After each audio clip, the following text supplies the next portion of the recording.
Hey, today we're going to take a look at 3 different 44 cartridges. The 44 Russian, the 44 Special, and the 44 Magnum. Let's get into it. Guy Miner here from UltimateReloader.com. Hey, it's a balmy 13 degrees here in the Northwest today, so we're going to get in there and we're going to shoot the 44 Russian, the 44 Special, and a couple different levels of 44 Magnum ammunition. We've got ourselves a whole bunch of 44 revolvers here, and it's going to be some fun out here in the snow. Yeah, I'll show you what the difference between these rounds are, okay? Let's get going on it. 329 PD, Smith and Wesson's extremely lightweight titanium cylinder 44 Magnum. Now I'm going to load this with some 44 Specials.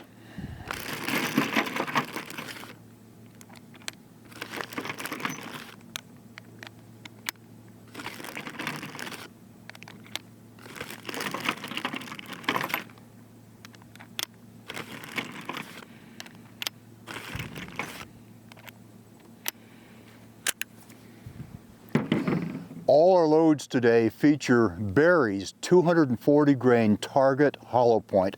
We use that exclusively for today's shooting.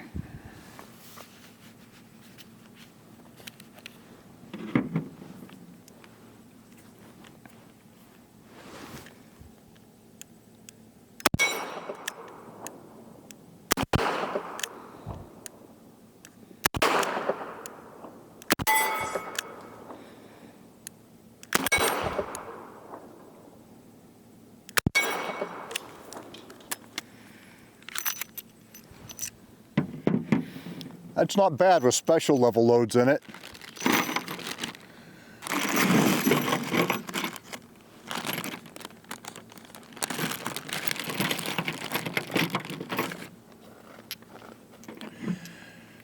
These 44 Magnums are loaded to about the same level as Skeeter's old famous 44 Special load, about 1,000 feet per second with a 240.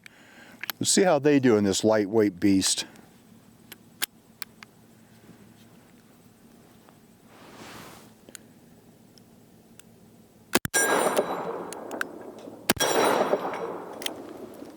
Not bad. Definitely more than my other hand loads. Not bad.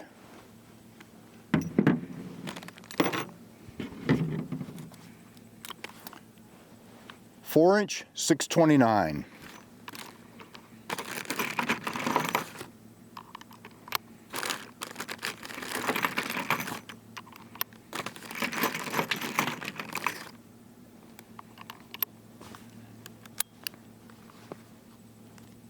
Got some 44 Special loads in here. Let's give it a try.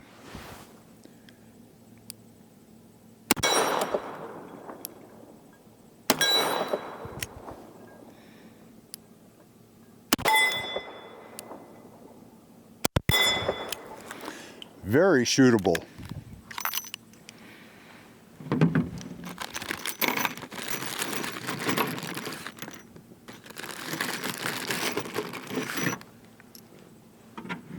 Let's try a couple of 44 Magnums loaded down to about 1,000 feet per second. Same gun, 4-inch.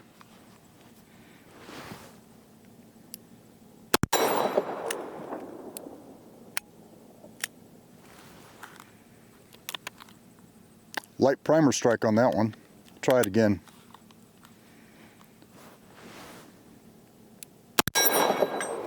There we go.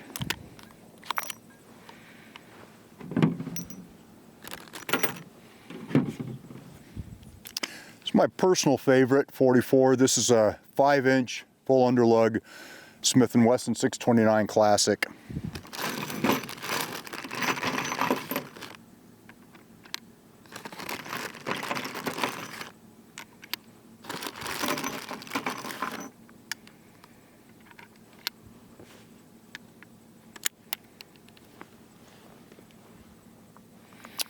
Okay, 44 Specials from the 5-inch 629.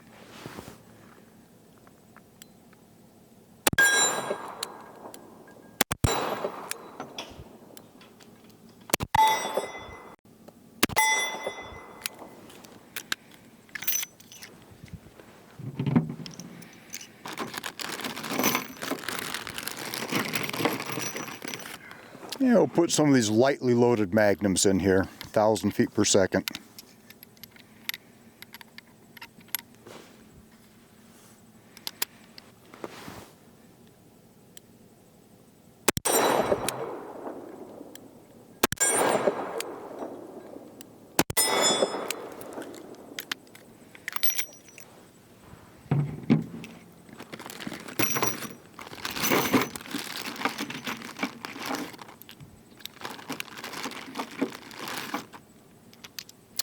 We're going to get into a couple of hunting setups here now. Let me take a look at these. This is a 6.5 inch, 6.5 inch, and this is a pretty special revolver. Just put some Magnums in here since this is meant to be a hunting revolver.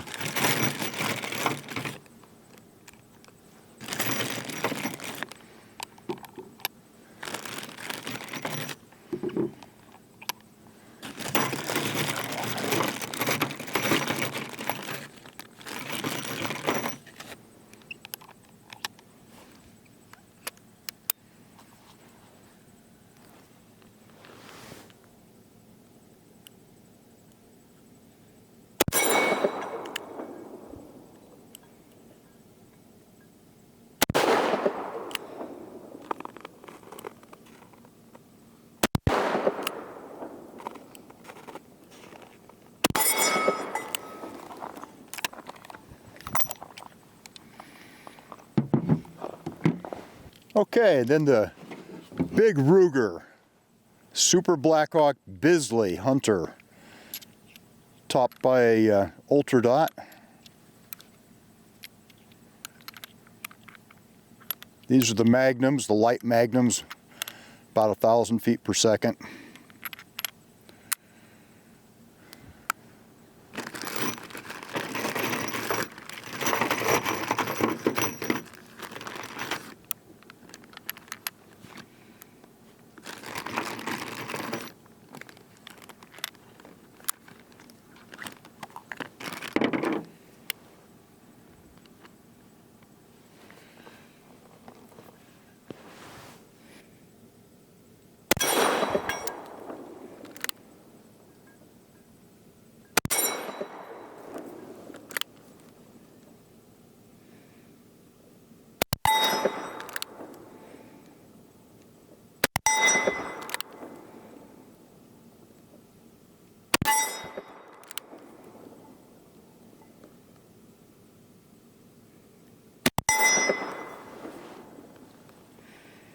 Nice.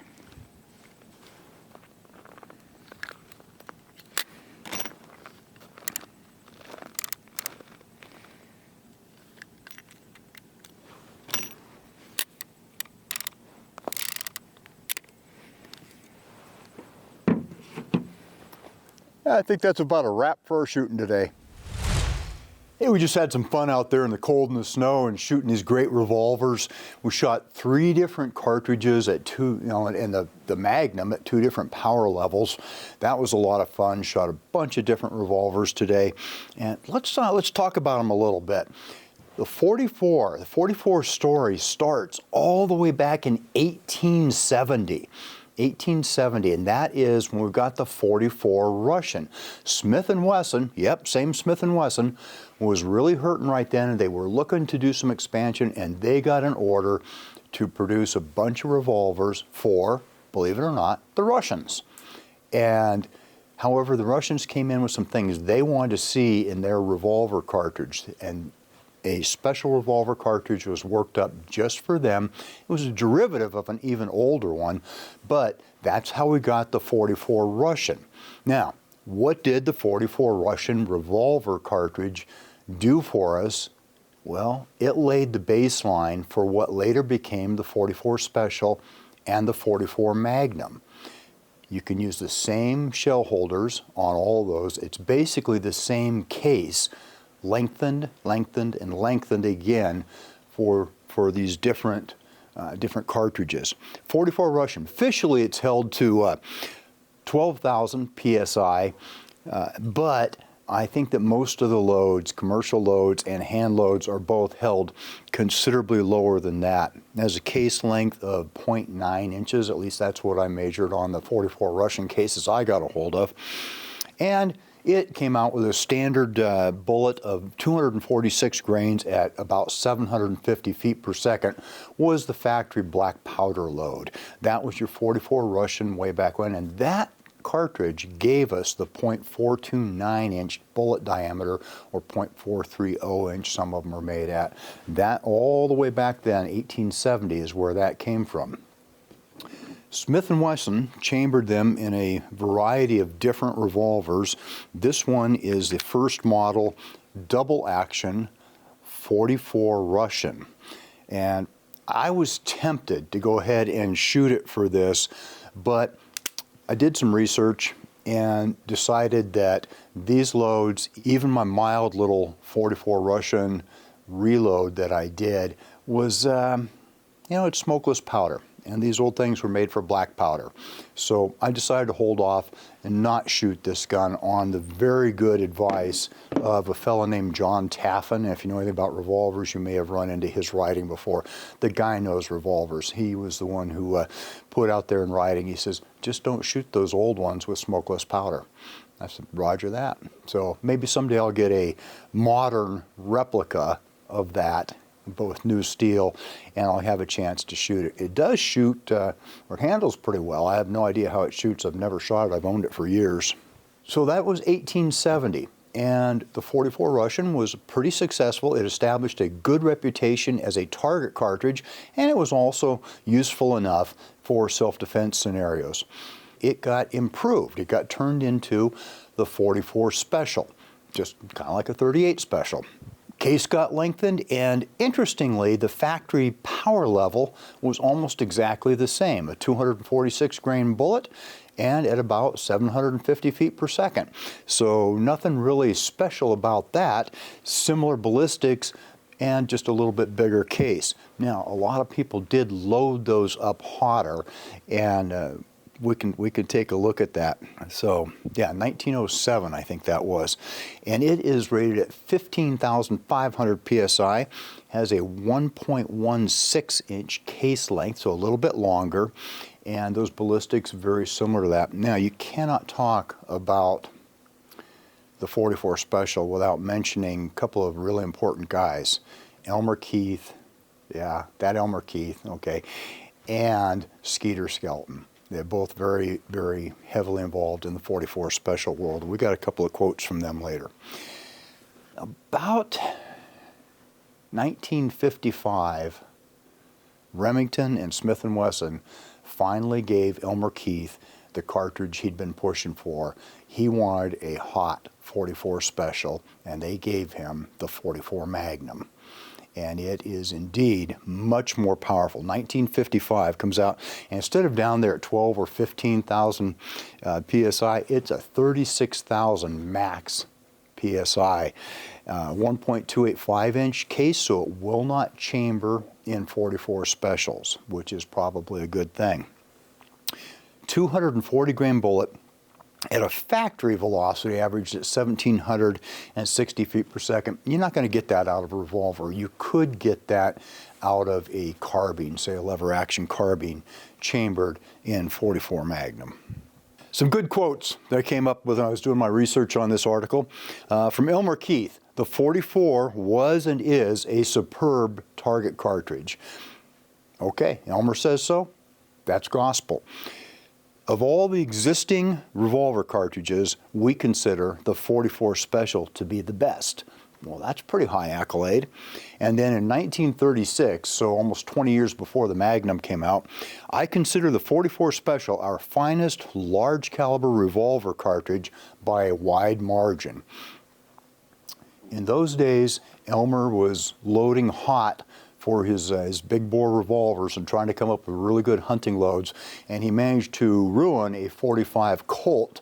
So he took another hard look at the .44 Special and decided that was the way to go, just because the cylinder walls were thicker and it was probably going to hold up better.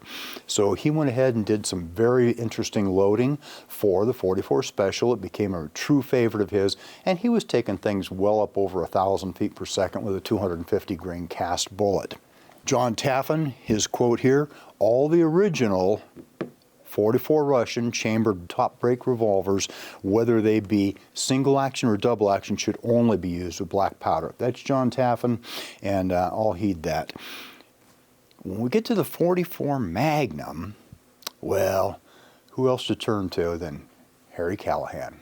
You've got to ask yourself one question. Do I feel lucky? Well, do you, punk?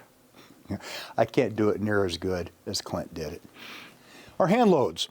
For this article, I went ahead and held the .44 Russian way down light, and I only used 3.7 grains of HP 38 behind our 240 grain Barry's bullet. We use the Barry's bullet in all of these revolvers and all of these loads exclusively, so we go back and forth, keep apples to apples, oranges to oranges, and be just fine on there, okay? We started with new brass, 240 grain Barry's bullet, and CCI 300s, and I used a mere 3.7 grains of the HP 38 from Hodgdon. And with the .44 Special, I went a little bit warmer. I bumped that up to 5.2 grains of HP 38. I wasn't looking for anything real fast and powerful out of the .44 Special. And then the .44 Magnum, I loaded like I have for about 40 years now, 2 different level loads. And I went with 9 grains of HP 38 and then 23.5 grains of H110. The 9 grains of HP 38, I had a feeling would come in at around 1,000 feet per second with that 240 grain Barry's, and it did. It produced very much that. And that is very similar results-wise to Skeeter Skelton's old load, which was 7.5 grains of unique behind a 240, 250 grain bullet from the Special, the .44 Special. That load is more than you will find published in today's reloading manuals. It has proven safe in thousands and thousands of .44 Special revolvers. And the only reason it doesn't get used a lot more these days is because people have switched to the Magnum for the most part. So the Barry's 240 grain plated hollow point. This is a target bullet. It starts out with a lead core that then gets plated to make it, you do less leading, less fouling in most of your guns. And I really appreciate that. It is rated for up to 1,850 feet per second, which makes it a wonderful bullet for carbine application as well. Thing you have to be careful of with all these Barry's plated bullets is to not over crimp.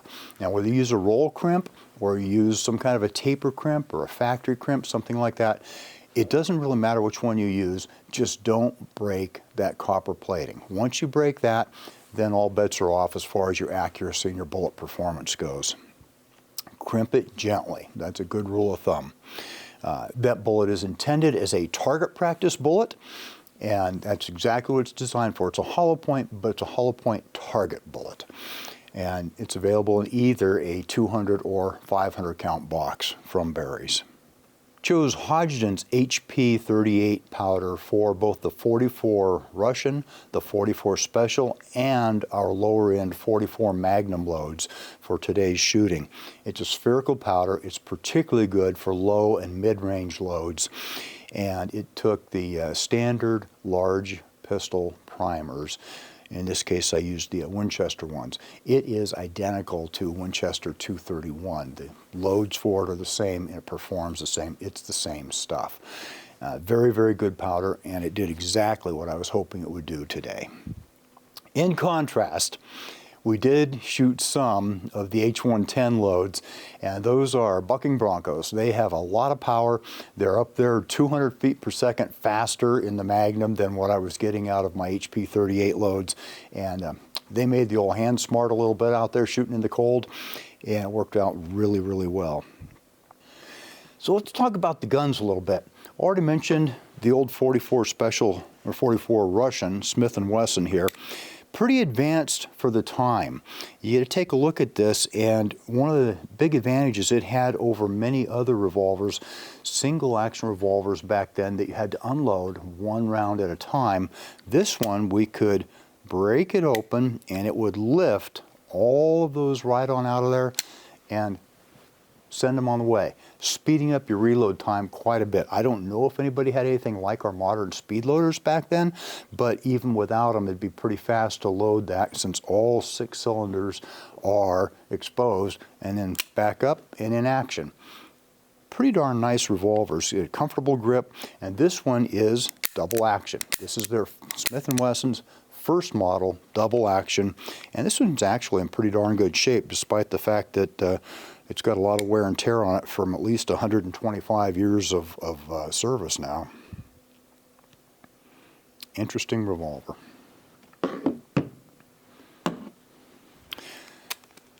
Sadly, we did not have a 44 Special revolver to use. I may have to rectify that someday.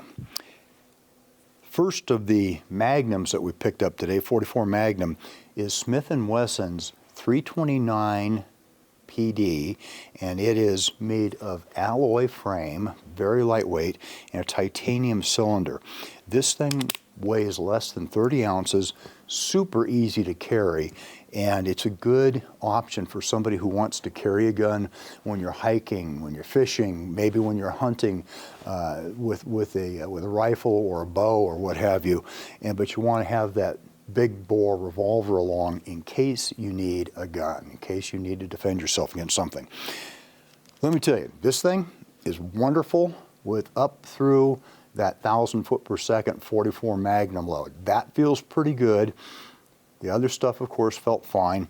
And shooting it with full bore Magnums, that's going to get your attention. Doesn't mean you shouldn't do it, doesn't mean you can't do it, but it is definitely going to get your attention because it is so much lighter than other 44 Magnum revolvers. Heck of a gun. I really like that fiber optic front sight on it too. That showed up really well today, even though it was a fairly overcast, dim winter day out there. Next one up, 4-inch 629. This is a darn good gun. It's the right size, I think, for a Packin 44. It has a little more weight to it, quite a bit more weight to it than the 329 does. The 629 is the stainless steel version. 4-inch 29s, 629s, that sort of thing. Elmer Keith had a real thing for 4-inch end-frame revolvers. He really liked that. You take a look in his books and at his writings, and he has a lot of good things to say about the balance and the heft of the 44 with a 4-inch barrel. And I happen to really like that too. That's just a nice combination. It's probably one of the better setups that you can have. This one has Smith & Wesson's standard red ramp front sight. And pretty doggone nice, comfortable grips here.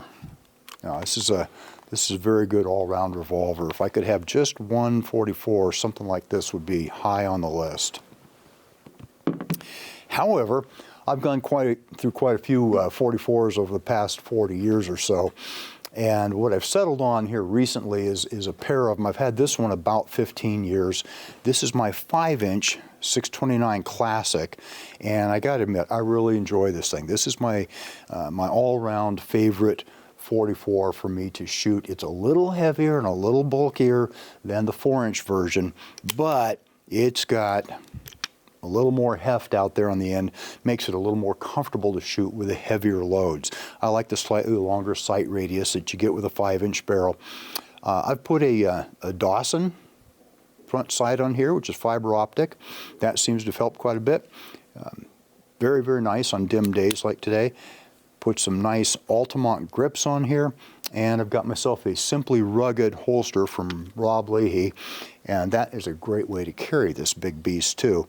It actually conceals surprisingly well. Not that this is my first choice for concealed carry, but if you've got it on and you walk into a hardware store or something later, and nobody even knows you're carrying it, it's great. Very nice all-round revolver. This is a pretty specialized one from Gavin. It's a 629 that he has got a coating on, and I think it's an ion coating. I'll have to double check with him on that.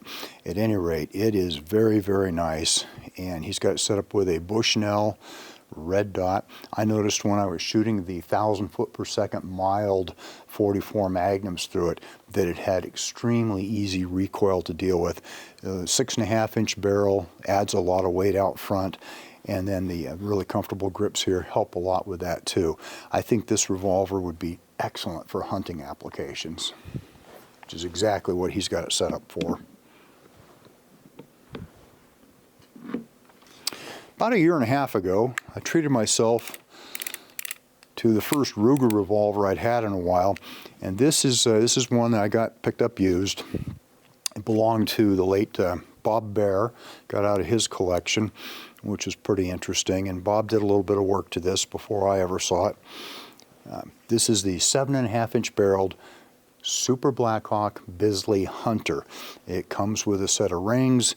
The rings fit perfectly on this ultra dot, red dot sight. The Bisley has a pretty doggone comfortable, slightly larger grip than the normal Super Blackhawk, and the hammer is contoured differently. Extremely comfortable gun to shoot. It's a little heavy for a general purpose packing pistol, but it is definitely one heck of an easy gun to shoot, and we've seen some pretty good accuracy out of it in the past as well. I do hope to take this thing hunting one of these days. We put our ammunition that I built over the chronograph. It was kind of interesting. I had to laugh a little bit at the 44 Russian stuff. With only 3.7 grains of the HP 38 powder in there, we almost made 500 feet per second average. I'm sure that could be bumped up quite a bit more, but hey, today's load got us about 492 feet per second for our average, and with an SD of 23.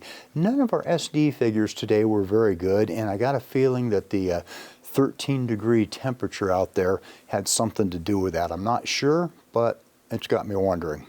44 Special with 5.2 grains of HP 38, average 659 feet per second, which is kind of light even for a 44 Special, but you know what, that is actually a very comfortable load to shoot. I liked it. It had enough more bark than the 44 Russian that I felt like I was shooting a big bore revolver, but without the obnoxious recoil. 18 feet per second SD figure, okay, you know, fair enough. I like to see them tighter than that. And then the low-end 44 Magnum, that I found to be my favorite load of the whole bunch. 9 grains of HP 38. I thought it would get around 1,000 feet per second. It did. It averaged 1,023 feet per second. That was from my 5-inch barreled 629. And it was extremely comfortable to shoot. It had enough punch to where you know you're shooting something pretty powerful. One of the things about Skeeter's load, which had a 240, 250 grain bullet at about 1,000 feet per second, is he was convinced that with the right bullet, that was good enough to take anything, do any kind of revolver job that he needed doing. And that included taking big game, because with the right bullet, 1,000 foot per second will penetrate very, very deeply, which is what you need if you have a bear to deal with, or maybe a big hog coming at you or something like that. That will do the job. Also not half bad as far as recoil control if you get into a rapid fire type situation. The 23.5 grain H110 load held no mysteries for me. 1,200 plus feet per second out of this gun. We've seen almost 1,400 feet per second out of it with the 7.5-inch Ruger in the past, and you can get over 1,400 feet per second with that Ruger with adding a little bit more of that H110. Very, very good loads, all of them. I just get a little tired of shooting those maximum type loads all the time, so it was really nice to get back and see some of these lower powered 44 loads. A lot of fun. In conclusion, I'd like to talk a little bit about where these different loads are, these different types of ammunition. The 44 Russian came back from the dead. Like I said, that was an 1870 cartridge, and it pretty well petered out after the introduction of the 44 Special in 1907. It just kept getting less and less and less popular, almost impossible to find. And then cowboy action shooting sprang up, and people there wanted to shoot their replica Smith and Wesson period revolvers in 44 Russian. So started making those replicas, started making the ammunition for them. One thing about it, if you're going to reload it, I found that reloading the .44 Russian, it would not go far enough up into my Magnum dies to get a very good crimp. Other than that, everything worked great. .44 Special, that is a wonderful cartridge. Very well balanced, and it's got a tremendous amount of potential as shown by loads that Skeeter Skelton did, loads that Elmer Keith did, loads that many, many others have done over the years, giving it punch pretty doggone close to a .44 Magnum level. In fact, maybe the Magnum sometimes is a little too much of a good thing. The other nice thing about a .44 Special is that the revolver can be a little bit lighter than the corresponding .44 Magnum by virtue of a shorter cylinder and sometimes, in the case of some of them, a lighter frame as well. So .44 Special is definitely a nice all-round cartridge, and I happen to agree with Skeeter that would probably take care of most things I would ever need to take care of with a revolver. For me though, the .44 Magnum's the way to go. Went that way a long time ago, and I think part of that was because of the mystique of those Dirty Harry movies. The .44 Magnum, the most powerful revolver cartridge in the world, all that sort of stuff. It does sort of attract your attention. And then after a while, you get to know the cartridge, and you realize that, yeah, you can load it up like the hammer of Thor, or you can load it down a little bit more mellow, and it becomes a lot more fun to shoot, but still useful. That's kind of what we've done here with our 240 grain berries and our .44s today, the Russian, the Special, and the Magnum. 3 good cartridges, and each one of them is unique and has its own niche. What I want to know is, have you done any work with the .44 Russian, the .44 Special? I know some of you guys out there have shot a lot of .44 Magnums. Let me know what it is that you do with your .44, which one of those is your favorite, and how it's working out for you. Drop a comment and we'll have a discussion. That means it's time to wrap this up. I hope you enjoyed this video. If you're watching Ultimate Reloader on TV and want to take advantage of free resources, exclusives, and hot deals, just hold your camera phone up to the QR code, tap on the link, fill out the information, boom, you're getting Ultimate Reloader emails. Don't forget to like and subscribe. Also, we're on Facebook, YouTube, Rumble, where we've got unrestricted content, and Instagram. Make sure to follow us on all those channels. Ultimate Reloader also has a commercial solutions division serving law enforcement, the military, and the gun industry. We have some unique capabilities, including a comprehensive suite of recoil testing and evaluation capabilities, trigger profiling, and more. Thanks again for watching.